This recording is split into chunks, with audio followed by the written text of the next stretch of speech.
Bernardo, en este sentido, la desigualdad económica en las familias. Se culpa muchas veces al pobre porque se cree que el pobre o esa pobreza en la que vive es motivo para caer en la delincuencia. Sin embargo, también vemos que esa desigualdad económica, hoy hay más pobres que hace 10 años. Y esa pobreza se compara únicamente rebasada por Venezuela. Vamos, estamos en esos parámetros, claro, no nos podemos comparar con Europa, ya es una economía estable.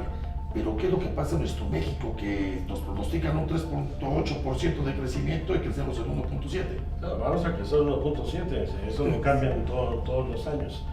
Yo creo que México es uno de los países más desiguales del mundo. Yo creo que en América Latina los 3 países con mayor nivel de desigualdad son Brasil, Guatemala y México, en donde pues, aquí cerca del 60% de la población vive en condición de pobreza. Por más que la quiera maquillar el gobierno federal, este es el único país donde tenemos pobretólogos. Nos hemos inventado pobreza extrema, pobreza patrimonial, pobreza alimentaria, miles de categorías de pobreza en la lógica de cubrir el grave problema de desigualdad, mientras la concentración del ingreso es bárbara, peor que en los tiempos de la Revolución Mexicana. Hoy 11 familias en este país concentran una riqueza que suman 130,000 millones de dólares. Claro, uno solo tiene, y eso que le fue mal en el último año y medio, tiene alrededor de 55,000 millones de pesos de fortuna personal. Mientras el 1% de la población concentra más de la tercera parte del ingreso nacional, el 10% del decil más pobre, pues la verdad no tiene los mínimos de subsistencia. Claro. Ese es un problema de desigualdad profunda y pues el resultado de una política económica equivocada. Y lo vemos desde el ámbito fiscal, donde los grandes empresarios de este país pagan en promedio 12% de impuestos por sus ingresos anuales, mientras un profesor universitario paga hasta el 32% de su salario como impuestos. Yo creo que hay desde un mal diseño de todo lo que es el sistema fiscal que favorece la concentración del ingreso, cuando los recursos fiscales deben ser para buscar compensar los problemas de desigualdad y garantizar un desarrollo más equitativo en la sociedad. Y al mismo tiempo, pues hay un abandono en las políticas de desarrollo social. Yo creo que esta lógica nos anuncia muchas políticas de combate a la pobreza. Cada año se canalizan más recursos para combatir la pobreza, pero cada año tenemos más pobres, tú lo decías hace un momento. ¿Por qué?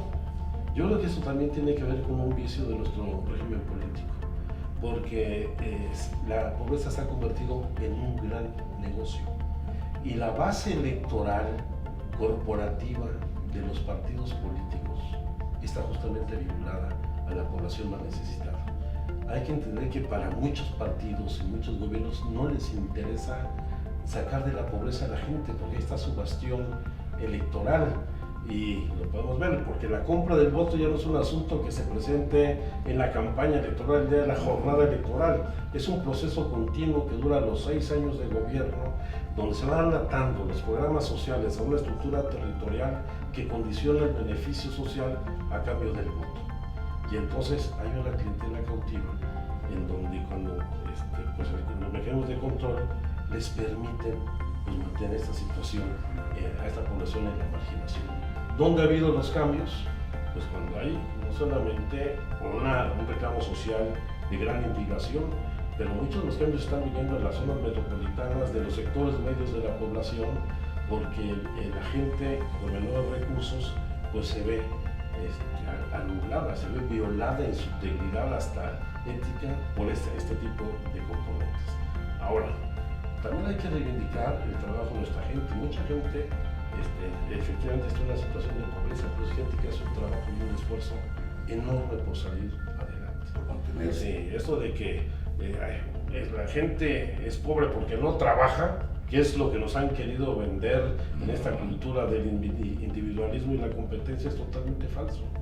Hay que ver, pues simple y sencillamente, la gente que viene a la Ciudad de México a trabajar desde Huehuetoca, desde Tepozotlán o desde Valle de Chalco, es gente que sale a las 4 de la mañana de su casa para poder llegar a su trabajo y regresa a las 10 de la noche de su casa. que se gasta el 30% de sus ingresos solamente en el transporte. Y como ellos mismos dicen, pobre, yo no. Yo todos los días salgo y me parto el alma por traer el gasto de la casa y sacar a mi familia adelante.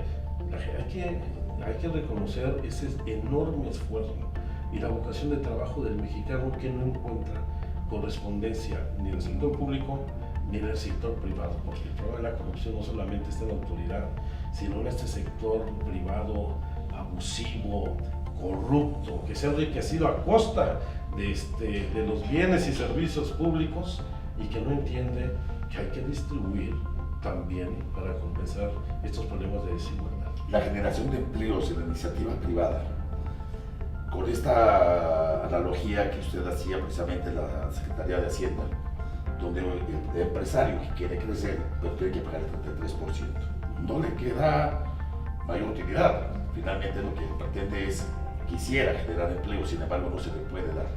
¿Qué propone? No, hay medidas fiscales absurdas, un impuesto sobre la nómina. O sea, el que genera empleo se le cobran impuestos. Es al revés. El impuesto fundamental para la redistribución es el impuesto sobre la renta. ¿Hay que aumentarlo? No. Simple y sencillamente hay que cobrarlo y evitar su devolución o su deducción.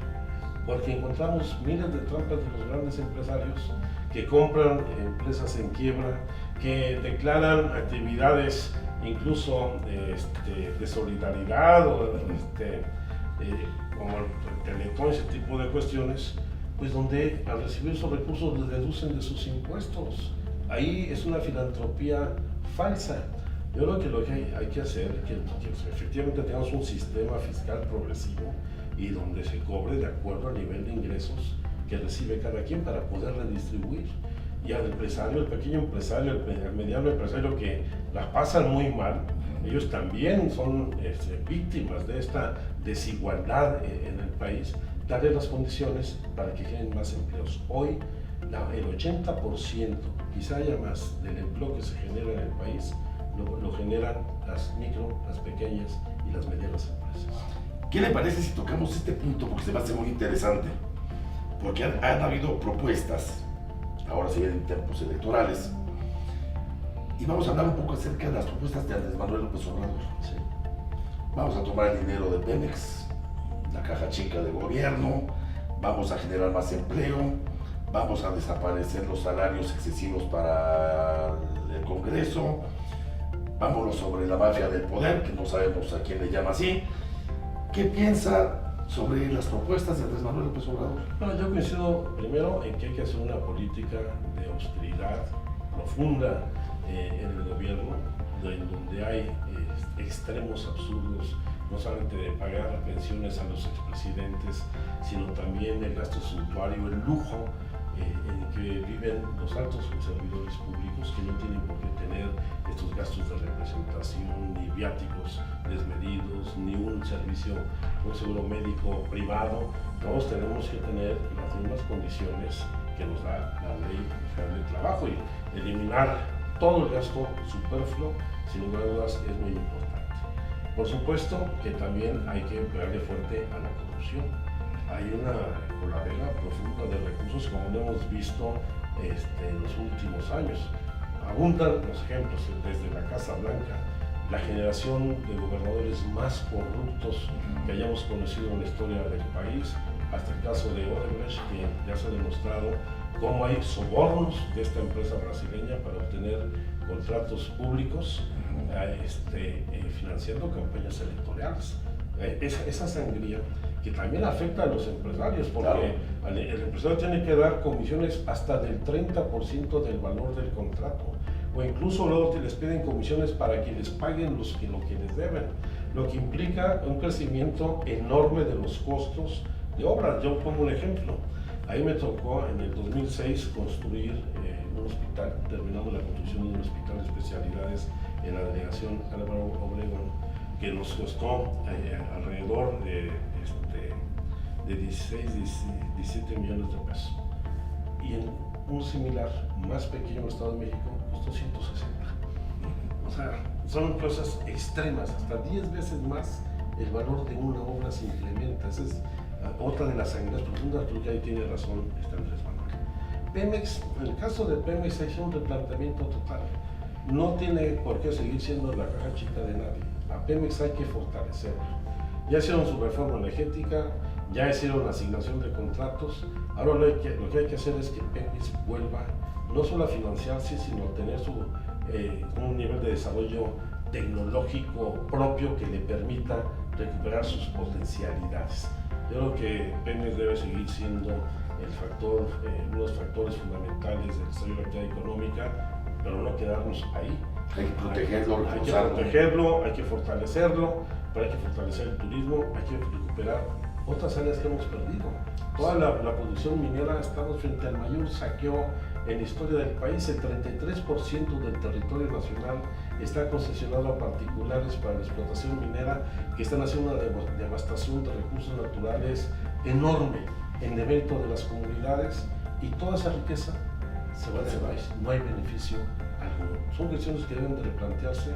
Si hay de dónde, ahí coincido plenamente con Andrés Manuel, hay de dónde tener más recursos sin necesidad de incrementar los impuestos.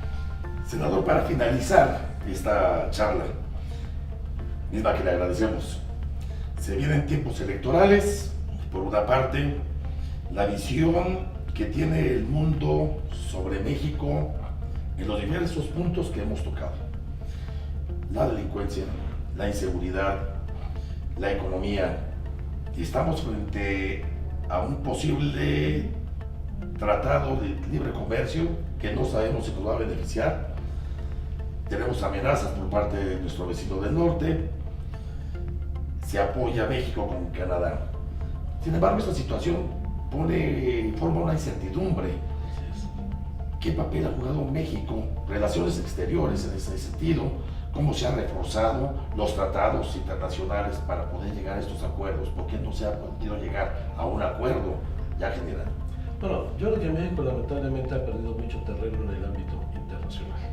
Después de ser el referente en América Latina y el Caribe de lo que era una política exterior de apertura, de diplomacia, pues nuestro país se ha ido subordinando a los intereses de los Estados Unidos.